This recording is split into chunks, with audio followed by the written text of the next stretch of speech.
కర్కాటకం వారి కనుక చూసుకున్నట్లయితే ప్రధానంగా ఇక్కడ మీకు 6వ స్థానంలో కుజుడు, భాగ్యస్థానంలో శని, మరియు అదే విధంగా 12వ స్థానంలో గురువు ఉంటే 2లో కేతు ఉంటున్నాడు.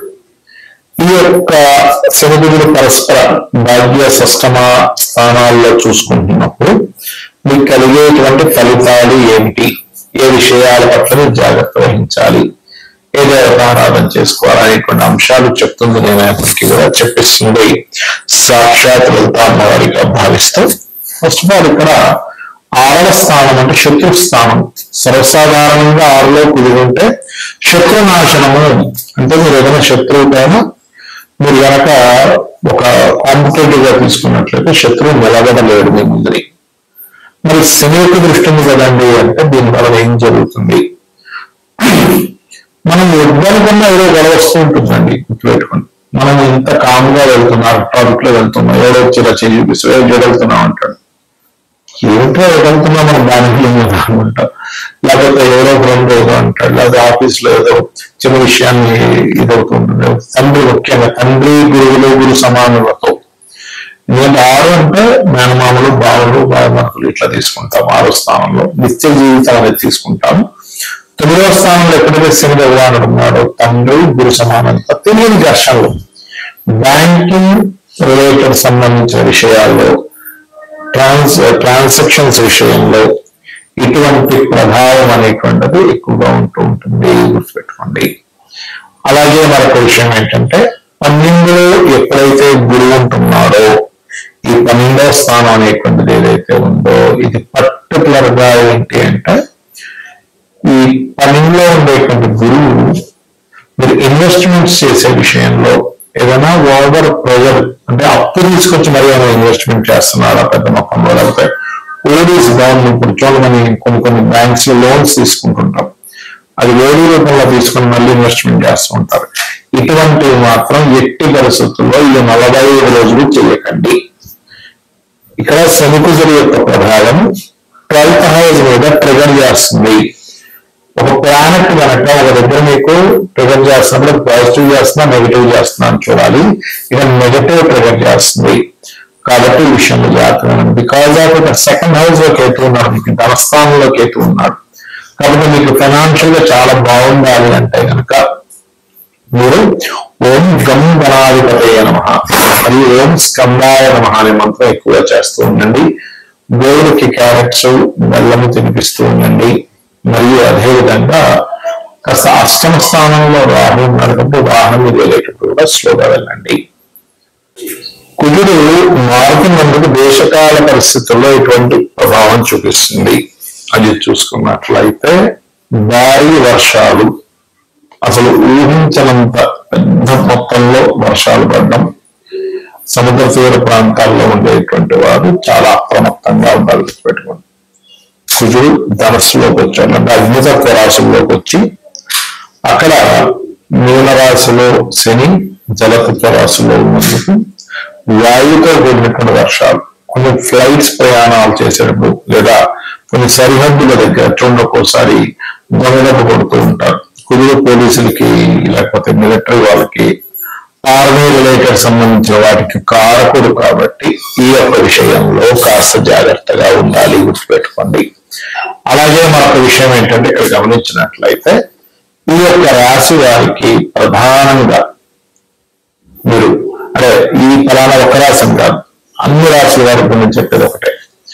మీకు రాశి తెలియదు, నక్షత్రం తెలియదు, ఏమీ తెలియదు. అలాంటి వారు మీరు చేసుకోవాల్సింది ఏంటంటే సింపుల్ గా కొన్ని జాగ్రత్తలు తీసుకోండి. ఒకటి, ఫ్లైట్స్ మీద వెళ్ళేటువంటి వారు లేదా ఫ్లైట్స్ నడిపేటువంటి వారు, ఫ్లైట్ ను ఆర్గనైజ్ చేసేటువంటి వారు ఈ సంస్థలు చాలా జాగ్రత్తగా ఉండాలి. ఎక్కువగా గాలి వర్షము ఉండే ప్రదేశాల్లో కొంత జాగ్రత్తగా ఉండాలి. మరియు అదేవిధంగా అంటు వ్యాధులు అంటూ ఉంటారు, వైరస్లు అంటూ ఉంటారు, లేకపోతే రకరకాల ఇవి వస్తూ ఉంటాయి. అంటే నీరుకి గాలికి సంబంధించినటువంటి కొన్ని అంటు వ్యాధులు వచ్చేటువంటి ఛాన్సెస్ ఉంటుంది కుజుడు ఎప్పుడైనా ఈ రకంగా ఉన్నప్పుడు. ఇది వీళ్ళు ఒక్క రోజుతో వెళ్ళిపోవట్లేదు. ఎందుకంటే శని ఆల్మోస్ట్ మీకు మెయిన్ రాశిలో ఉంటుంది. ఒక 1.5 year ప్రాసెస్ ఇదంతా చెప్పాలంటే. అయితే ఎటువంటి ఉన్నా సరే భగవంతుడి యొక్క అనుగ్రహం వరకు ఉన్నట్లయితే ఖచ్చితంగా ఆ యొక్క అమ్మవారి అనుగ్రహం మనం బయటపడవచ్చు. చేసుకోవచ్చు. దానికి ఏం చేయాలి అంటే గోశాలకు వెళ్ళి గోవులకి బెల్లము, క్యారెట్స్, బెల్లం కూడా 4 వందల్లా తినిపిస్తూ క్యారెట్స్, వీలైతే అరటికాయలు 3 తినిపించండి. మరియు అదేవిధంగా చండీ పారాయణం కానీ చండీ హోమం కానీ ఎక్కడ జరుగుతుంటే వెళ్ళి చేసుకోండి, సరిపోతుంది. మరి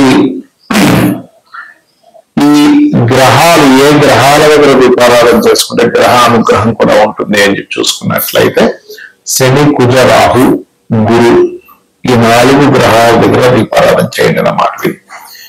మరియు ఈ గ్రహాల యొక్క ఇది ఇలా ఉంది అంటే దీని ప్రభావం ఇలా ఉంది కదా, దీని నుంచి మనం ఇప్పుడు ఫ్లైట్ ఎక్కుదాం అనుకుంటున్నాము, ఫ్లైట్స్ వెళ్ళేటి విషయాల్లో కొంచెం జాగ్రత్తగా ఉండాలి మనం చెప్పుకుంటూ ఉన్నాం చాలా రోజుల నుంచి కూడా. మరి దీనికి ఎట్లాగా ఏమిటి అని చెప్పి చూసుకున్నట్లయితే ఇంటి నుంచి మీరు బయలుదేరే ముందు ఒక్కసారి మీ ఇష్టదైవాన్ని తలుచుకోండి. అదేవిధంగా 12 రాసుల వారికి 12 రకాల రోజులు చేసుకోవచ్చు. అలాంటి మేషం వారు ఉన్నారు, గణపతిని, సూర్యుని లేదా నారాయణని తలుచుకోవచ్చు. వృషభం వారు ఉన్నారు, ఓం నమో నారాయణాయ అనుకుని బయలుదేరండి. మిథునం వారు ఉన్నారు, శ్రీమాత్రే నమః, అమ్మను మనం రక్షిస్తామనే భావనతో బయలుదేరండి. కర్కాటకం వారు ఉన్నారు, ఓం స్కందాయ నమః అనుకుని బయలుదేరండి. కర్కాటక లగ్నం అయినా పర్లేదు, కర్కాటక రాశి అయినా పర్లేదు, ఇక్కడ నేను చెప్పేది లగ్నమైనా రాశి అయినా సరే పనిచేస్తుంది. సింహం వారు ఉన్నారు, ఓం దత్తాత్రేయాయ నమః అనుకుని బయలుదేరండి. కన్యారాశి వారు ఉన్నారు, ఓం నమో వెంకటేశాయ. తుల, ఓం దుర్గాయ నమః, ఓం దుర్గాయ నమః లేదా ఓం కాళికాదేవి నమః. వృశ్చికం వారు ఓం కాళభైరవాయ నమః లేదా ఓం దత్తాత్రేయాయ నమః చేసుకోవచ్చు. ధనస్సు వారు ఓం లక్ష్మీ నరసింహస్వామి నమః అనుకుని బయలుదేరండి ఎక్కడికైనా బయటకు వెళ్ళేటప్పుడు. అదేవిధంగా మకరం వారు అనుకోండి, చక్కగా మీరు ఓం శ్రీమాత్రే నమః లేదా ఓం లలితాంబికాదేవి నమః అనుకోవచ్చు, లేదా ఓం లక్ష్మీదేవి నమః అనుకున్నా సరిపోతుంది. అదేవిధంగా కుంభం వారు పర్టికులర్ గా ఓం నమో నారాయణ లేదా ఓం వాసుదేవాయ నమః అనుకోండి. మీనం వారు ఓం రాజరాజేశ్వరి దేవి నమః అనుకోండి. ఇలా మీరు ఇంట్లో మనస్ఫూర్తిగా నేను బయటకు వెళ్తున్నాను తల్లి, లేదా తల్లి అయితే తల్లి, తండ్రి అయితే తండ్రి అనుకోని మీరు నేను సురక్షితంగా వెళ్ళి వచ్చే బాధ్యత అనేది నిన్ను పూర్తిగా నమ్ముకొని బయటకు వెళ్తున్నాను అనుకున్నట్లయితే ఇప్పుడు ఉండేటువంటి ప్లానటరీ పొజిషన్స్ ఏవైతే ఉన్నాయి, ఎందుకంటే శని కుజుడు పరస్పర వీక్షణ అంటారు దీన్ని. అంటే శని మీనరాశిలో ఉండి కుజుడు మీద దృష్టి ఉంది, కుజుడు ధనస్సు నుంచి మీనంలో ఉండే శని చూస్తున్నాడు. ఈ పరస్పర వీక్షణలో ఉన్నప్పుడు పర్టికులర్ గా జన నష్టం ఎక్కువగా జరుగుతూ ఉంటుంది. అది ఒక్కొక్కసారి అనుకోండి, యాక్సిడెంట్స్ అనుకోండి, ఇట్లాంటివి ఉంటాయి. కాబట్టి అందరూ బాగుండాలనేటువంటి ఉద్దేశంతో ఈ యొక్క పరిహారం చెప్పడం జరిగింది. మరి కొంతమందికి ఎక్కడ విదేశాల్లో అక్కడ నవగ్రహాలు ఉండవు, కూర్చొని చక్కగా ధ్యానం చేసుకోండి, చండీ వినండి. ఇంకా మనం ఎక్కడున్నా కూడా యూట్యూబ్ లో చండీ పారాయణం కొడుతూ వస్తుంది. చండీ చేయించుకోలేమంటే నాకు అంత ఇదిలో స్తోమతలో అనుకున్నాను, చండీ పారాయణం వినండి చక్కగా, అన్ని విధాలా మీకు బాగుంటుంది. ఆ యొక్క లలితాంబిక అమ్మవారి అనుగ్రహం కలగాలని మనస్ఫూర్తి కోరుకుంటూ శ్రీమాత్రే నమః.